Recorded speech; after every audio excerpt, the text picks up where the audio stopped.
Banana milkshake બનાવવા માટે જોઈશે 3 કેળા, 2 કપ ઠંડુ દૂધ છે, 2 ચમચી ખાંડ છે અને 2 ચમચી ઘરની મલાઈ છે।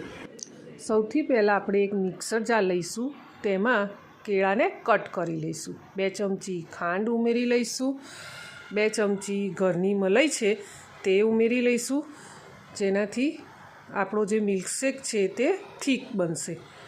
હવે તેમાં 1 કપ દૂધ ઉમેરી દઈશું।